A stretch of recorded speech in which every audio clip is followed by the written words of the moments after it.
What's going on, everybody? It's your host of the Morning Beer Podcast, Devrell Davis, and this is part 2 of the draft, the post Super Bowl pre-combine NFL mock draft 2022. This is without any trades in it. This is part 2. This is from pick 17, which is the LA Chargers. My bad. All the way down to Detroit at 32. Detroit has LA Rams pick. So we're going to go right into it. We're not going to prolong this anymore. We're going to make this a little bit shorter than the last one. Last one, part 1. If you need to go back and see that before you come into this one, part 1 is about 32 minutes long. So we're going to try to keep that one under 32 minutes. We're going to try to make it about like 15, 20 if possible. So we don't get clear cut and straight to the point. Remember, this has no trades in it. I'm doing a video for that in the future with trades, with my top 100 players and everything, and my different videos coming out pertaining to the draft. With the combine about to start in almost a week or so. So I'm gonna go ahead and get on with this at number 17. Number 17. All right. Number 17 is the LA Chargers, and remember, with this one, I give you the player they're gonna choose, along with a strong possibility. If they didn't choose the player I selected, I'll give you another option also with that. So LA Chargers need defensive help, especially in the defensive front. They have a pretty much a franchise quarterback right now. They have a good enough offense where they can be a playoff team and playoff contender, and maybe even win a game in the playoffs. However, they need a stronger defense, and the way it's looking, they're looking more for interior defensive line. I know a lot of names. There's only 2 main names that's coming up in the first round for interior defensive line. That's Jordan Davis from Georgia, and DeMarvin Leal from Texas A&M. And both players are pretty strong picks to be the pick. However, I think they're gonna go with the outstanding play of Jordan Davis and what he did to boost his stock. A lot of these Georgia defensive players boost their stock and got really high up in the draft and got into that first round. They had almost historic defense, but they got like maybe five NFL players on that defense, and at least 3, maybe 4 could be in the first round. They're all on the defense, so that's a real good squad right there. Of course, this is the Morning Beer Podcast, but I'm catching you in the evening, so I'm drinking my beer right now. This is after work. I'm going with the Stella Artois. Gotta wet the palate. So there's that. And one more thing before we get to pick 18. First video, you see me with a lot of grain in my hair. Second video, all black. Yep. I'm gonna be 42 this year, but your guy wants to feel a little bit younger, so I went all black. And tell me what you think about it. Leave comments down below. Okay, even if you don't like it, leave comments down below. So moving on, number 18, New Orleans Saints, and what do they need? They need a QB. Now, they got a defensive-minded coach where I feel they have a good enough defense, a playoff defense. If they had a little bit of quarterback play, that would have been pretty much adequate enough to get them into the playoffs. They would have made a good run with that defense, in my opinion. But they didn't, so that leads me to who I believe they're going to pick. Now, I was leaning more towards... All right, they're going with a quarterback, all right? The cat's out the bag, but I was leaning more towards Sam Howell. I like Sam Howell's game. I actually believe Sam Howell is a very underrated quarterback, and if he was 6'3" minimum, or maybe even 6'4", 6'5", he would have been a top 5 pick because he does have the skill set to be. He's accurate, has a strong arm, and he can run. And he's not dumb.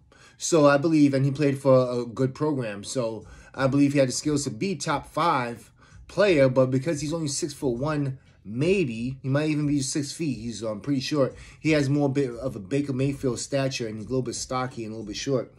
So he's not looked at as somebody that might be that high in a draft board. However, to me, he's my quarterback number 3. But I believe because it's New Orleans and they're going with Ole Miss player Matt Corral is going to be their pick. I believe he's down there. He's a little bit more local, and the fact that they get to see him a little bit more, and they believe that he's maybe might be a little bit higher in their board, I believe they're going to go with Matt Corral. And I'm not really blown off the screen with his play. A lot of people have him as a quarterback one. I'm not really sold on him that much. I even believe he's a second-round talent, but a lot of people are high on him, and a lot of people believe he's going to go a lot higher. So I have him pinned in at 18. New Orleans Saints, they're going to go with Matt Corral. The second pick is going to be, if they don't go with Corral, is Howell. And I forgot to say what my second pick was going to be in 17. Second pick would have been DeMarvin Leal, if they didn't go with Jordan Davis. So now moving on to Philly, and I was so tempted because it's the last out of all three Philly picks. I already went with, they had 2 picks prior. I already went with Devin Lloyd, a linebacker, and George Karlaftis, a defensive end. Now, I already said that they have a chance to shore up their defense for the next 5 to 10 years with this draft class right here, with just the first 3 picks in the first round, because it's a big defensive draft class where it has a lot of edge rushers and maybe some good linebackers for the next few years, and some good cornerbacks too. So I believe there's going to hit all 3 phases of defense. There's going to hit the pass rush in Karlaftis, and the linebacker with Lloyd. But they have the weakest linebacking core in the whole NFL, and I've seen them going maybe 2 linebackers here. Going with Devin Lloyd with the 15th pick, Karlaftis with the 16 and number 19 because he's still on the board, maybe in the Kobe Dean, and have such a crazy defense with that. But that's the sexy pick, and that would have been sexy as hell if I was a Philadelphia fan, and that's scary as hell because I'm a Giants fan. And I'm glad they're not going that route, hopefully, fingers crossed. And they're going to go more so the cornerback route. And I believe they're going to go with Andrew Booth from Clemson. He's going to be their cornerback to play over there. They do need secondary help a lot. They do need safeties, but I don't think there's a safety unless Hamilton fell down to them. But there's not a safety that grades high enough to be in this part of the first round. So he's more so of a second round picks with Brista and Hill. So I have them going to Andrew Booth. If they don't go with him, I believe Trent McDuffie from Washington would have been the second pick. Moving on to number 20. Now, number 20. I believe, and number 17 and 20, I think, are good trade positions. But like I said, there's no trades in this one. But if they was to make a trade, I believe Pittsburgh is looking to move up. They're looking to move up above New Orleans, first and foremost, and potentially above Washington if possible, because these are 2 destinations for quarterbacks, period. Pittsburgh is the third one. Definitely is a definite behind that. If you want to throw in Carolina and Denver, if they don't make a trade, then yeah. But I have Pittsburgh making a quarterback decision. They could have gone O-line here because they do need O-line help. But I see them going with a quarterback, and the quarterback of my choosing, I'm a big Carson Strong fan. The only thing is the NFL is not tailored toward these big lumbering quarterbacks who play in the pocket and don't have mobility. So, excuse me, what Mr. Tomlin was used to was a quarterback that have some mobility and could move in and out the pocket, and that's what today's NFL is about, because Roethlisberger had that for his first few years with Tomlin, but of course in his later years didn't have that, and it definitely showed that it definitely tore up the offense and didn't have the offense productive enough to be a productive offense. So right now they already have on the roster, they have what's his name, Dwayne Haskins, and he's not a mobile quarterback. So I do see them going with a Desmond Ridder from Cincinnati, who is a little bit more mobile than people give him credit for, a little bit more athletic than people give him credit for, and he's a leader, pretty much a 4-year, I think he played 5 years in Cincinnati, so he's ready to play for a team that has a good enough defense to make the playoff. And I believe he could be this year's Davis Mills, maybe a little bit better because he's a first-round talent. So I see them going Desmond Ridder as their quarterback. If they don't go Desmond Ridder, if Carson Strong might be the only quarterback left for them to go with. So I'll have him as the second pick. If not, the second pick would be an O-lineman, and I believe it's maybe a Green or a Pennon. All right? Our music just went off, so I have to get that back on track. So Alexa, hit us with some more hip-hop beats. Here's a station you might like. Rap Rotation Radio on Amazon Music. Thank you. By the way, you can start your day with music. No, Alexa, no. Hip hop at 7 a.m. No, thank you. You're listening to Rap Rotation. All right. So New England's now at 21. Sorry for that little interlude right there. New England's at 21. And they're definitely going defense, okay? I had wide receiver as a possibility, but I believe they're going defense because of their cornerback situation right now. So and this is a deep cornerback draft, a deep enough cornerback draft. Alexa, turn that down to like 5. Alexa, turn the volume down to 4. Sorry about that. Wow, it went up. Alexa, turn the volume down to 4. Alexa, turn the volume down to 3. I'm going to have to edit this out, but I might just keep it in for the hell of it. New England's going at 21, right? And with New England at 21, they go in defense, like I said before. And I believe this is a very strong enough, if not underrated, cornerback class.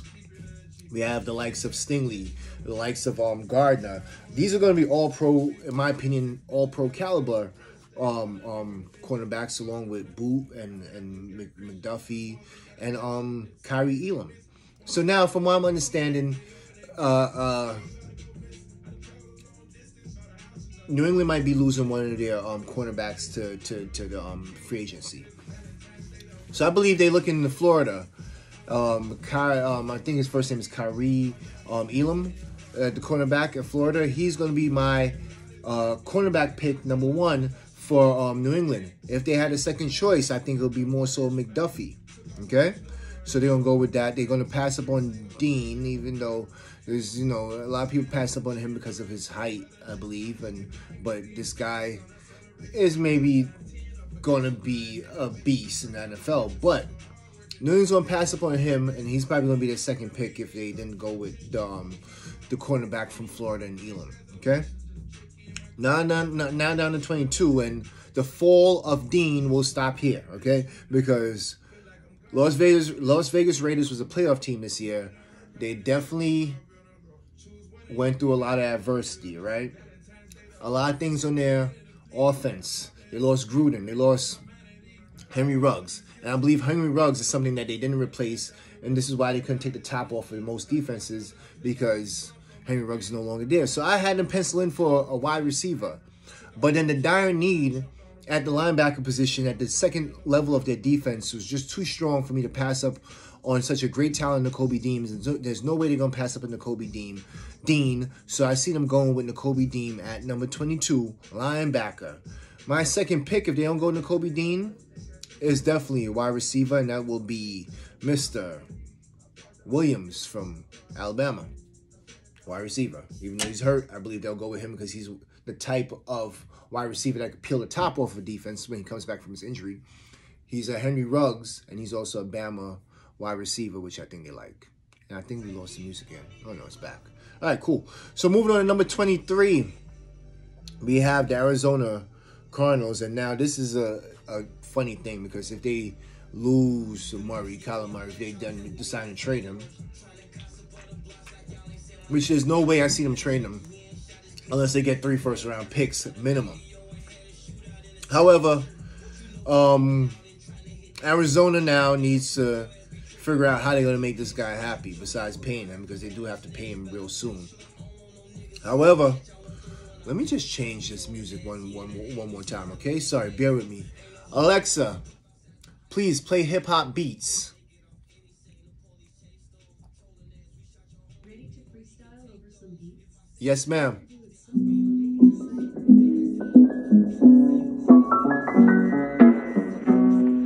Begin.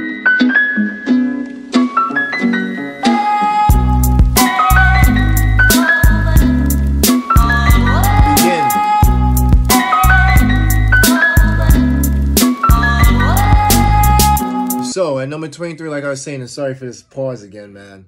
But anyway, at number 23, I do see them going a wide receiver. And the fall of Williams will stop here. He will go to Arizona to be their wide receiver number 2 to put with Hopkins. Now, that offense right now is going to be very sick. All right, it's going to be like an air raid offense, and this is going to be just guys peeling the top off of defenses. Hopkins is going to eat down low. They're going to lose Ertz. They don't lose a lot of players. They definitely do need a little bit of defensive help in the secondary. But I believe the need for the wide receiver might be a little bit more to replace the AJ Green who might be leaving. All right. So let's move along quicker. We're gonna go down to number 24. Go down to Dallas real quick. And Dallas, they're talking about Amari Cooper leaving, trading him. They're talking about they're talking about some funky things, right? But I do believe they want to shore up that offensive line, which they love. They love their hog mollies, right? They love showing up that offensive line. And I like this guy a lot, and I believe he's an underrated talent. And I believe they're going to get a steal right here. They got a steal last year in Michael Parsons. They actually got a gift from the Giants, so you're welcome there. But I believe they're going to get a steal in this guy right here, Kenyon Green. All right? I didn't say who my second picks were for Vegas and oh, no, I did say for Vegas. I didn't say who it was for Arizona. If they don't go Williams in Arizona, I believe a Drake London is definitely in play, and also cornerbacks in play. All right? So back to Dallas, right? I see a Kenyon Green going here, right? But he's definitely going to go show up the offensive line, show up the interior of the offensive line, because I think that's what they're going to need a little bit of help for. They're getting a little bit older, a little bit more slower. So they want to keep Zeke upright and protect his career. So I can see them going that direction. If they don't go with O-line, which I believe they will, Pennin comes into play in this one, offensive tackle from Northern Iowa. Okay, moving on to Buffalo, right? Buffalo could go a few directions. For some reason, I had them going O-line, D-line, because it's such an O-line driven draft. Alexa, turn the volume up to 4, right? But at the end, I feel like going cornerback, right? They're gonna go show up that secondary. They did get torched by the Kansas City Chiefs later in the game, and their secondary got torched. So I believe Leslie, what's his name? He the defensive coordinator from Buffalo, Leslie Frazier, sorry, will love a cornerback. And this is why I believe Trent McDuffie comes into play. He plays bigger than his size. He's 5'11", but this guy plays tenacious. He reminds me of Nate Robinson in basketball when he was on the Knicks. Plays bigger than his size, and he's a player from Washington just like Nate Robinson. And Nate Robinson played cornerback too, so he reminds me a lot about Nate Robinson for some reason. I could see him sliding in Buffalo and being their cornerback number 2 over there. All right, moving on to Tennessee, and they need tight end help, right? They're not going to necessarily get a tight end and reach for a tight end this early. My number 1 tight end is McBride, and I'm hoping the Giants could possibly get him. Trey McBride from Colorado State. I'm hoping they could possibly get him. Hopefully he slides to the 3rd round, because we have 2 or 3 picks there. We have 2 picks already in the 3rd round, and I don't want to spend a 2nd round pick on the tight end. I don't think they're worthy of it this year in this draft. So there's no tight ends going in the 1st round, I believe, unless somebody really reaches, and that's going to be really not smart. So the next closest thing to a tight end is the wide receiver, and it's a big wide receiver, and I see them because they didn't get nothing out of Andre Johnson last year. So why don't we go, if they want to get rid of that money, get rid of that contract or whatever, to help Brown come off? Why don't we go with Treylon Burks, who I'm a big fan of? I think he's Des Metcalf 2.0. Go with him and have him there, or Debo. A lot of people like to compare him to Debo Samuels, but I'm more so of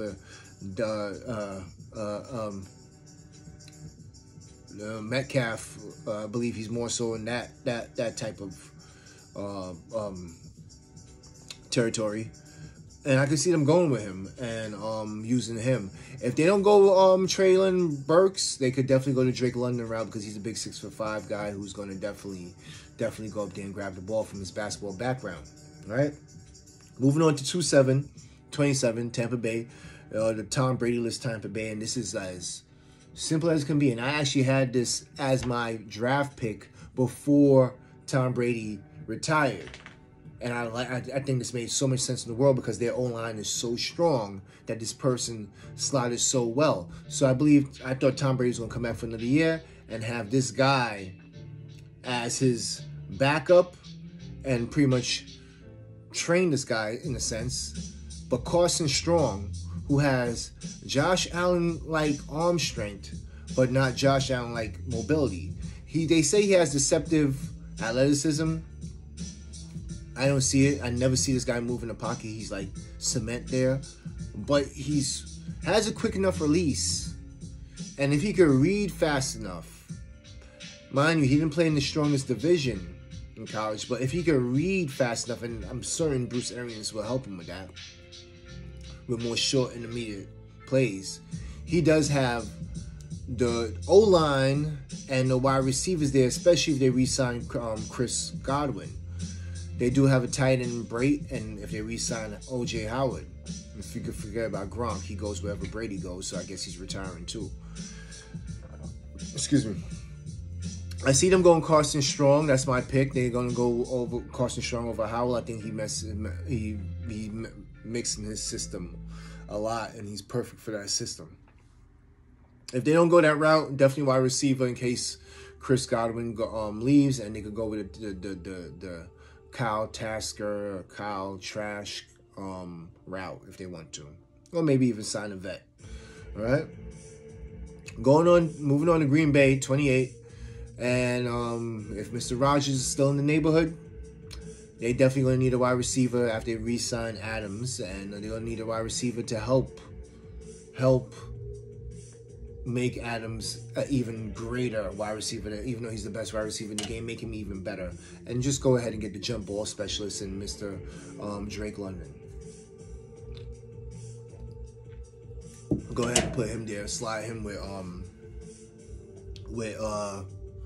Mr. Rodgers, and if not, they could go the Chris Olave route and have a sure-handed wide receiver who could play the slot. He could play on the outside too, and he's going to run great routes. Okay, but I think he's the number 2. They definitely going to go the London route, in my opinion. Moving on to Miami, and they just need offensive line help. They need to keep Tua upright.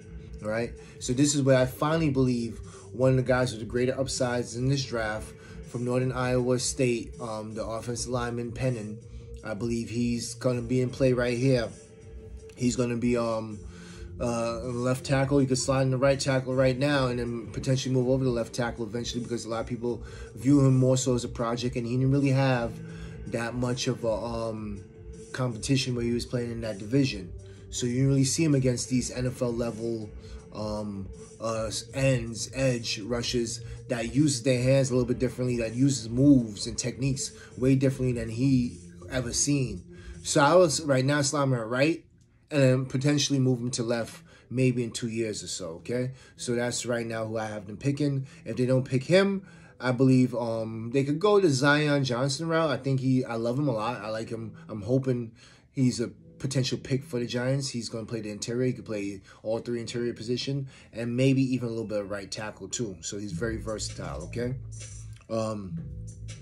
There's that there. So we're moving on to KC, and KC, just like in that Buffalo game, they do need to get the pressure on the quarterback a little bit more. So I believe they're going to go some more defensive line. Now, they could go interior or out on the edge, right? And this guy could play both positions. However, their second option, I believe, is more so of an interior guy. They do need to get to there. I think Frank Clark, a lot of other players are more so on the move potentially, so they would need to shore up some cap space to make other moves. So they probably will lose these players. So right now I have them going Trayvon Walker from Georgia, and my dogs are making an appearance right now in the video. I have them going Trayvon Walker from Georgia. I have him playing defensive end for them. If not, they could slot in DeMarvin Leal from Texas A&M to play the interior of the defensive line. And he'll be the second pick, but I have him going to Trayvon Walker, who his stock rose, and he could go a little bit higher in the draft. There's a big, his ceiling is high, but his floor is also low in my opinion. But there's a big gap on where he could go. He could go as early as, and potentially I've seen some draft have him sliding at number 7 to the Giants, which I don't know. I gotta see more of it. I gotta see him in the combine before I even make that type of jump on him. And they have some drafts that going in the second round.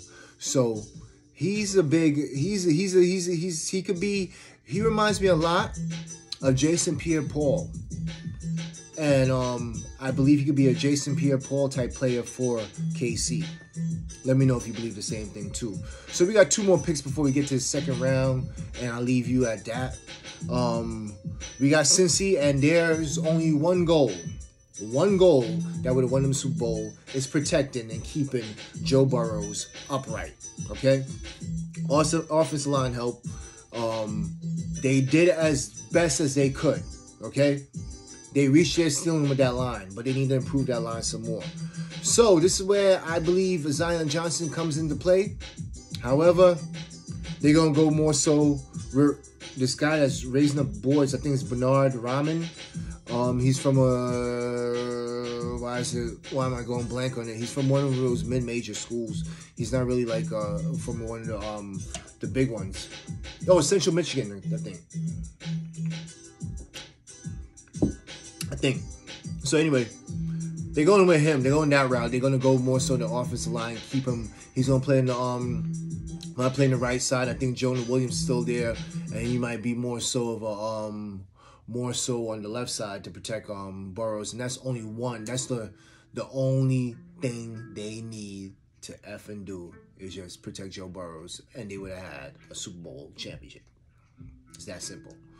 Or then again, they could just ran the ball twice at the end instead of passing on the last play, which baffles me when they had like 1 yard to go or a few yards to go.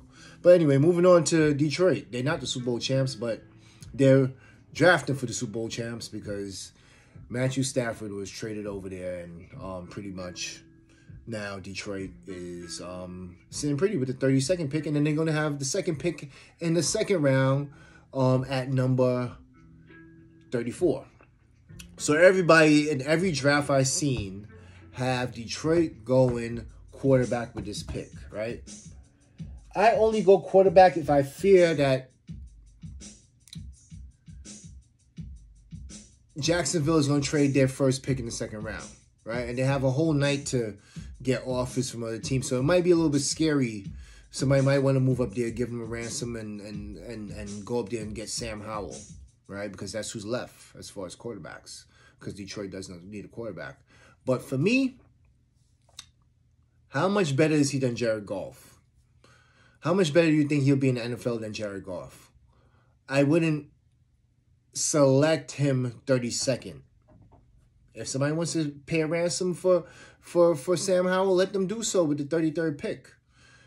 I'm more afraid of what Jacksonville might select with the first pick in the second round by taking somebody of better value for my team than what they would do in Jacksonville. So I say that to say this. I believe they're going to draft wide receiver Chris Olave from Ohio State. With him there, they could go double back at 34th pick if he's still there. If nobody went out their way to give Jacksonville a ransom. And then they could draft Sam Howell there, all right, with the 34th pick, because they do have a pick coming up, a pick after Jacksonville. So I have them going Chris Olave. If they're scared and they believe that Jacksonville is going to make a trade, but in that night to trade the first pick in the second round, then the second pick would be Sam Howell. But I have them going Chris Olave and then have them drafting, sneak peek, second round. I have them drafting Sam Howell. All right? So that was the complete first round of my draft. Everything's going to be recapped in the description below if you want to just look at that and, you know, go ahead and nitpick. But please leave a comment, subscribe, share, tell a friend. Let them know about the Morning Beer Podcast draft. And I'm your host of the Morning Beer Podcast. I'm about to go take a shower, finish my beer, and call it a night. All right? By the way, let's go Big Blue. And talk to you later. Peace.